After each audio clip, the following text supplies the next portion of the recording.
दिमागों दिल की राहत छीन ली हमसे। मोबाइल ने तिलावत की हलावत छीन ली हमसे। मोबाइल ने दिमागों दिल की राहत छीन ली हमसे। अस्सलामु अलैकुम व रहमतुल्लाहि व बरकातुहू। बिस्मिल्लाहिर्रहमानिर्रहीम। अल्हम्दुलिल्लाहि रब्बिल आलमीन। अस्सलातु वस्सलामु अला रसूलिहिल अमीन इला यौमिद्दीन। आदरणीय इस्लामी संघ नेपाल सेन्ट्रल शुराका मेम्बरहरू, हाम्रा अर्कान सदस्य दाजुभाइ बहिनीहरू र यहाँ उपस्थित अत्यन्त प्रतिष्ठित हाम्रा दाजुभाइ र बहिनीहरू, सबैभन्दा पहिले म अल्लाहलाई धन्यवाद दिन चाहन्छु र अल्लाहकै प्रशंसा छ। अल्लाहको असीम कृपाले हामीले यो सप्ताहव्यापी अत्यन्त महत्त्वपूर्ण मोबाइल र इन्टरनेटको सदुपयोग राष्ट्रव्यापी जागरण अभियान सम्पन्न गर्यौं र यो सम्पन्न सभामा हामी छौं। यसको लागि हामी अल्लाहको कृपाले नै गर्नमा सफल भयौं। त्यसैले अल्लाहलाई हामी धन्यवाद दिन्छौं र अल्लाहकै प्रशंसा गर्छौं। सँगै म हाम्रा सुराका आदरणीय साथीहरू, जसले समयको यो आवश्यकतालाई बुझेर हाम्रो जुन 2-3 वर्षको कार्य योजना थियो त्यसमा उहाँहरूले यसलाई राख्नुभयो र राम्रो सल्लाहले एउटा राम्रो कामको लागि उहाँबाट चाहिँ हामीले सहयोग पायौं।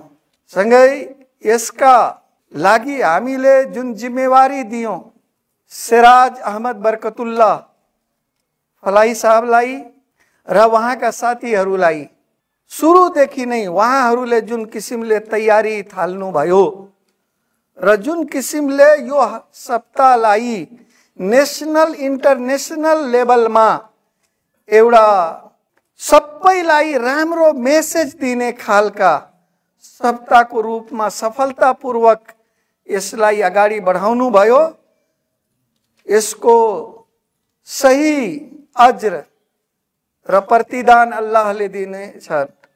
हामीले मात्रै उहाँलाई शुक्रिया भन्न सक्छौं, धन्यवाद दिन सक्छौं।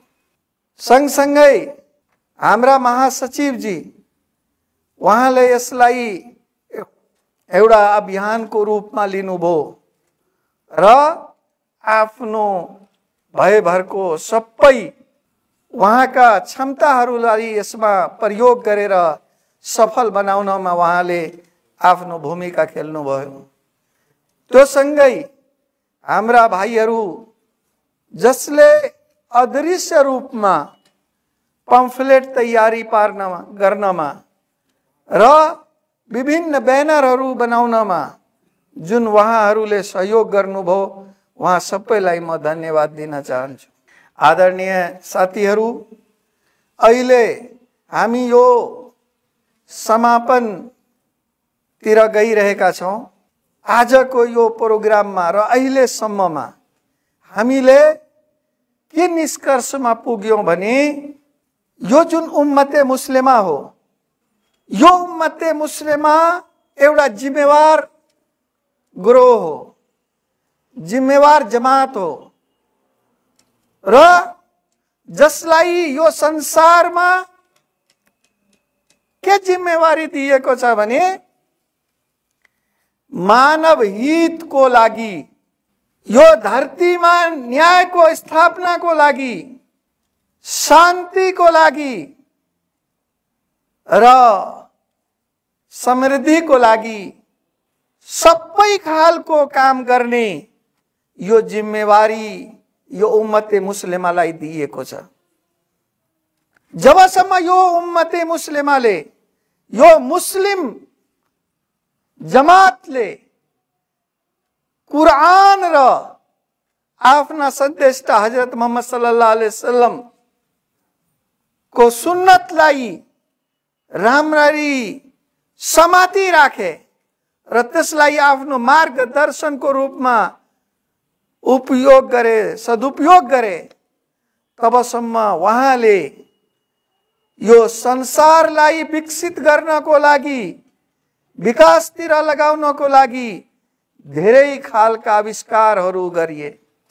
तर जब हाम्रो सम्बन्ध, हाम्रो रिलेसन कुरान र सुन्नतसँग अलि कमजोर हुँदै गयो, हामीले कुरान र सुन्नतलाई छोडेर क्रिश्चियनहरू, जहाँ क्रिश्चियनिटीले राज गर्दै थियो, त्यति बेला जुन धर्मको नाममा मानव माथि जुन अत्याचार गरिएको थियो र त्यति बेला जुन युरोपको लागि एउटा अन्धकार युगको संज्ञा दिएको युग थियो र त्यति बेला साइन्टिस्टहरूले दुनिया संसारमा एउटा राम्रो कुरा मानवको लागि गर्नेहरूले जबसम्म यो धर्मबाट, धर्म भन्नाले क्रिश्चियनिटीबाट छुटकारा पाउँदैन, तबसम्म यो संसारमा मानवलाई हामी न्याय दिन सक्दैनौँ, बराबरी दिन सक्दैनौँ, अत्याचारबाट बचाउन सक्दैनौँ, यो संसारलाई विकसित गर्न सक्दैन भनेपछि जब उनीहरू मुस्लिम युनिभर्सिटीमा आएर पढ्नुभयो र यहाँबाट हाम्रा सिपहरू, साइन्सका कुराहरू, विकासका कुराहरू यसमा पढेर जानुभयो, उहाँहरूले त्यो जुन धर्मको नाममा एउटा धर्मको एकदमै क्रूर रूप र एकदम सानो रूप थियो, त्यो धर्मलाई उहाँहरूले जीवनबाट हटाएर र जीवनलाई धर्म छोडेर जब हामी अगाडि बढाउँछौँ, देशलाई अगाडि बढाउँछौँ, तब मात्रै यो संसार विकसित हुन सक्छ भन्ने जुन उहाँहरूबाट आयो। जब हाम्रो सम्बन्ध पनि कुरान र सुन्नतबाट छुट्यो, तब हामीले पनि त्यही क्रिश्चियनका यो नबुझेका कुराहरू लिएर हामीले पनि हाम्रा शिक्षालाई दुई भागमा बाँडिदिए, एउटा दिनी शिक्षा र एउटा सांसारिक शिक्षा। यो सबैभन्दा ठुलो हाम्रो भूल थियो र यसको कारण कुरान र सुन्नतलाई छोड्नु थियो। हामी देख्छौँ मुसलमानले के भनेको थियो, एउटा त हामी आफै यो संसारका सबै कुरामाथि चिन्तन मनन अनुसन्धान गर्छौँ र त्यसलाई मानव हितको लागि प्रयोग गर्छौँ, तर कुनै कुरामा हामी भन्दा अरूले पनि यदि कुनै राम्रो कुरा ल्याएको छ भने त्यो पनि हाम्रै हो। अल हिकमतु दालतुल मोमिन फहुव अहक्कु बिहा ऐनमा वजद। यो कुरालाई के यो मानव हितका कुरा, राम्रोको कुरा, विकासका कुरा, यो सबै यो हाम्रै पुँजी हो। हामी जहाँ हामी पाउँछौँ त्यहाँबाट लिन्छौँ, तर हामीमा पनि त्यही के आयो, संकीर्णता आयो। त्यसपछि हामी आफै विकासबाट त जुन त्यति बेला विकासका कुराहरू भए त्यसलाई पनि विधत र के नाम दिएर हामी चाहिँ पछाडि परेर हामी आज संसारमा, जबकि हामी संसारलाई लिडिङ गर्दै थिए, उसलाई नेतृत्व दिइरहेका थिए र सही नेतृत्व दिँदै थिए, हामी आज आफै एकदमै सबैभन्दा तल्लो स्तरमा पुगिसकेका छौँ। जब यही बिजुलीको आविष्कार भयो, हाम्रो ओलमाहरूले के भन्नुभयो, यो युरोपबाट अंग्रेजबाट आएको हो र धेरै वर्षसम्म खाना काबामा त्यही सम्मा जलाउँथ्यो र बिजुलीबाट त्यो जुन फाइदा उठाउने थियो त्यो उठाउँदैन थियो। हामी सबैले देखेका कुरा यही लाउड स्पिकर आज पनि केही ठाउँमा मूर्खहरूले लाउड स्पिकरमा नमाज हुँदैन भन्छन्, लाउड स्पिकरमा नमाज हुँदैन भन्छन्, अजान हुँदैन भन्छन्। आजसम्म यो मूर्खता कहाँबाट आयो? कुरान र सुन्नतलाई छोडेको। अहिले समय छैन कि कसरी छोडे, कहाँबाट छोडे। र रसुल्लाह सल्लल्लाहु अलैहि वसल्लमले र साहबा किराम रिजवानुल्लाह ताला अलैहिम अजमईनले र उहाँका अनुयायीहरूले कसरी कुरान र सुन्नत माथि जब उहाँले अमल गरिराख्नु भएको थियो, त्यो अनुसार उहाँको जीवनयापन उहाँले गरिराख्नु भएको थियो, त्यति बेला कति संसारलाई विकासको बाटो देखाउनु भएको थियो र कहाँबाट हामी पछाडि परे। त्यस्तै यो हामीलाई थाहा छ, रेडियो टेलिभिजन यो सबैमा फतवा लगाउँदै हामी चाहिँ कहाँसम्म पुग्यौँ। आज प्रत्येक घर बिगाडको अखाडा बनिसकेको छ। आदरणीय दर्शकबिन, हुनु त के थियो कि हामी त्यो कुरा जुन आएको छ त्यसलाई सिकेर र त्यसलाई आफ्नो नियन्त्रणमा लिएर त्यसको सदुपयोग संसारलाई सिकाउने। तर हामी के भयो? हामी उसको त्यो हरामको फतवाले त्यो विकासको क्रम त रोकेन, तर विकासको नाममा जुन बिगाड थियो उसको ग्राहक बनेर हाम्रो घर घर, हाम्रो फ्यामिली, हाम्रो प्रत्येक मान्छेसम्म त्यो पुग्यो। त्यसैले आज बुवा चाहिँ ठुलो नमाजी, छोरा चाहिँ उता ठुलो चाहिँ बिगाडको बाटोमा हिँडिरहेको। यो किन आयो? किन हामी प्रोड्युसर होइन, ग्राहक बने। त्यस्तै आज इन्टरनेट आएको छ जसको बारेमा धेरै कुराहरू हामीले जानियो। कुनै पनि टुल आफैमा राम्रो वा नराम्रो हुँदैन, त्यसको प्रयोग के को लागि हो त्यसले निर्णय गर्छ त्यो राम्रो हो कि नराम्रो हो। अहिले यही यसबाट हामी कुरान र हदिसका कुरा गर्दैछौँ। यो भनेको पुण्यको काम हो, नेकीको काम हो। तर यसैबाट यदि मान्छेले अश्लीलताका कुराहरू यदि हामीलाई सुनाउन थाल्यो भने त्यही पापको, त्यही नै इन्टरनेट हो। म त के भन्छु, जति कुरा आएको छ त्यो भन्दा अलिकति के भन्न चाहन्छु। जसले यसलाई इजाद गर्यो र जसको अहिले मुठीमा यो कुराहरू छन्, हामीमा कम्तीमा अब हामी जस्तो सानो जमातले इन्डिभिजुअलले गर्ने काम त होइन, हुन त यो ठुल्ठुला राष्ट्रको काम हो। अल्लाहले उहाँहरूलाई सद्बुद्धि दिउन् र ठुल्ठुला जमातको पनि काम हो। हामीबाट विज्ञलाई यो मैदानमा लगाएर यसलाई कहाँबाट हामी चाहिँ जुन कुरा भन्यो नि, यो डिप के अरे फेकको कुरा, त्यसबाट कसरी बचाउन सक्छौँ र कसरी हामी यो कुरालाई आविष्कार गरेर प्रत्येक हातमा पुर्याउन सक्छौँ।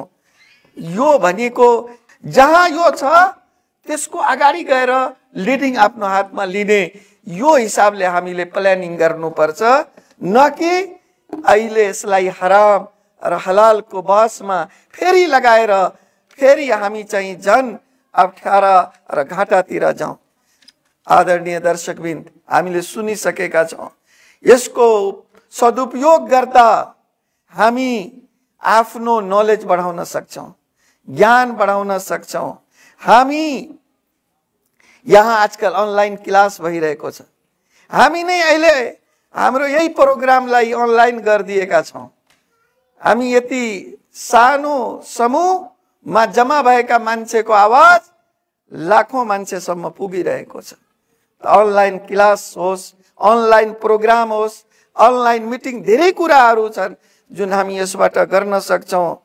यसबाट नजानेको भाषाको कुरा चाहिँ हामी आफ्नो भाषामा उल्था गरेर बुझ्न सक्छौँ र अर्को भाषामा भएको राम्रा कुराहरू हामी चाहिँ आफ्नै घरमा बसेर सिक्न सक्छौँ।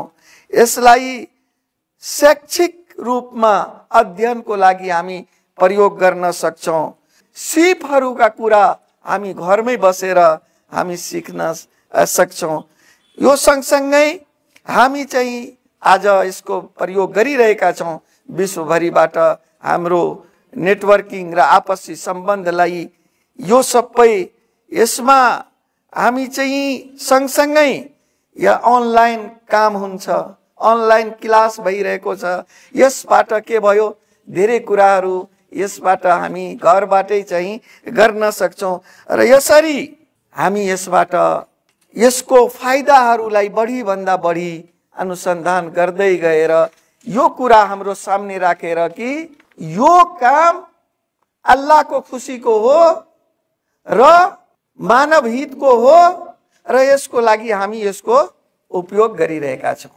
तर यदि हामीले यसलाई कुनै कुरा, कुनै डाक्टर साहब यहाँ हुनुहुन्छ जहाँ जसलाई आवश्यकता छैन या आवश्यकता भन्दा बढी कोही मान्छे कमजोर छ, उसलाई भिटामिन दियो, भिटामिन बी कम्प्लेक्स, तर उसको तपाईले जुन प्रयोग आवश्यकता भन्दा बढी गरिदिनु भयो, त्यसैबाट तपाईँ फेरि रोगी हुनुहुन्छ, मृत्युसम्म जान सक्नुहुन्छ। त्यस्तै यो पनि हो। हाम्रो यसको उपयोग र सदुपयोग समयको हिसाबले हुनुपर्छ। कति हामीले गर्ने, कति आवश्यकता छ, आवश्यकताको हिसाबले। आवश्यकता यसमा यदि धेरै आदमी मान्छेले आफ्नो समय लगायो भने ऊ मान्छेको जुन राम्रो काम र एकदमै यस्तो काम जुन के अरे ज्ञानको हो, आविष्कारको हो, त्यतातिर लाग्दैन, सरफेसमा घुमिरहेको हुन्छ। र यसबाट नराम्रो सामग्री अहिले आयो, यो धेरै फेक कुराहरूमा हामी लाग्न सक्छौँ र विद्वान जस्तै डाक्टर इमरान साहबले भन्नुभयो, यसको दुष्परिणाममा हामी एक्लै होइन, पुरै समाज र देश पनि बिगार हुन सक्छ। त्यसैले र यसमा धेरै लाग्यो भने अब सबै कुरो पकाएको हामीलाई दिइदिन्छ। तपाईले लेख्नुभयो, यो शीर्षकमा तपाईँ एउटा चाहिँ हामीलाई सामग्री उपलब्ध गराइदियो। अब के भयो त्यसको? आफूभित्र जुन अनुसन्धान गर्ने, विश्लेषण गर्ने र त्यसबाट आफ्नो मनको कुरा दिने, त्यो भएन। हामी के भयो, सरलताको कारणले गर्दा अर्काको कुराको गुलाम भयो, दास भयो। समय अनुसार त युज गर्न सक्छौँ, त्यसबाट हामी नलेज लिन्छौँ, तर त्यसमा हामीले आफ्नो पनि ज्ञान लगाउनु पर्छ, आफ्नो पनि बुद्धि लगाउनु पर्छ र त्यसपछि हाम्रो कुरा त्यसमा आउनु पर्यो, न कि हामी चाहिँ अर्काको कुरामा हामी लाग्ने। त्यस्तै धेरै बेफाइदाका कुराहरू हामीले एक हप्तासम्म सुनिसकेका छौँ। म त्यतातिर चाहिँ जान चाहदैन। मेरो मात्रै के भनाइ हो, के आग्रह हो कि हामी समाजमा यो कुरालाई व्यापक गरौँ कि यसका जुन बेफाइदाहरू छन् त्यसबाट हामी बचौँ। सँगसँगै म एउटा कुरा भन्छु, डाक्टर साहबले बच्चालाई चेक गर्ने समयमा यदि बच्चाको लागि यो चीज उपयोगी छ, त्यो कुरा आफ्नो मोबाइलमा डाउनलोड गरिराख्नु भयो, पढिराख्नु भयो, फरवर्ड गर्दै राख्नु भयो, के उहाँले आफ्नो जिम्मेवारी निर्वाह गर्नुभयो? उहाँको अगाडि बसेको बच्चाको इलाज भयो? त्यसरी नै हाम्रो कुन जिम्मेवारी हो, त्यसमा कति त्यसको फाइदा छ त्यति लिएर आफ्नो काम बिर्सिनु हुँदैन। जिम्मेवारी छ, तपाईलाई त यो काम दिएको छैन, जसको यो काम छ त्यसले गर्छ। आजकल साइबरको लागि धेरै मान्छे पनि राखेको हुन्छ, जसको काम हो सूचना लिने र प्रवाह गर्ने, उसले गरिराखोस्, किन उसको कामै हो यो। तर तपाईको काम त्यो होइन। तपाईँ आफ्नो काम छोडेर के गरिराख्नु भएछ दिनभरि? यसमा खास गरेर हाम्रो दिनी मानसिकताका मान्छेहरूमा यो रोग बढी छ। म चाहन्छु कि यो कुरालाई बुझ्नुस्। जुन तपाईको जिम्मेवारी होइन त्यो कुरामा लागेर तपाईँ अल्लाहबाट पुण्य पाउनुहुन्न, बरु आफ्नो जिम्मेवारी छोडेको कारणले तपाईँ चाहिँ झन पापको भागी हुनुहुन्छ। त्यसैले हामी चाहिँ आफ्नो जिम्माको कामलाई छोडेर यदि यो कुरामा लागेका छौँ र हाम्रो मनलेमा यो आएको छ कि हामी त दिनको काम गरिरहेका छौँ, धार्मिक काम गरिरहेका छौँ, यो भनेको तपाईको एउटा धोका हो जसमा तपाईँ परिराख्नुपर्छ। त्यस्तै कुरा आयो हाम्रो घरको। अब घरमा गयो छोरा छोरी कुनै तपाईको एकदम इमर्जेन्सी छ, उसको जवाब दिनुभयो ठिक छ, तर बालबच्चासँग बसेर कुरा गर्ने, श्रीमतीसँग कुरा छलफल गर्ने त्यो केही नगरिकन समाजसँग कोही मान्छे आएछ त्यसमा नलागिकन हामी चाहिँ त्यसैमा लागिरहेका छौँ भने हाम्रो घर त अवश्य बिग्रिन्छ। खास गरेर आजकल हाम्रा नयाँ एजका बहिनीहरूले के गर्छन्, आफू पनि मोबाइलमा गेम खेल्नु छ या के गर्नु छ, बच्चाले चाहिँ हैरान पारिराखेको छ, उसलाई पनि मोबाइल खोलेर दिदियो। पछि के भन्छ, बच्चाले त मोबाइल बगैर खाना पनि खान मान्दैन। त्यहाँसम्म पुर्याएको कसले? त्यही आमाले पुर्याएको होइन। यो कामको लागि हो, त्यसैले कामको लागि युज गर्नुहोस्, मेरो यो आग्रह हो।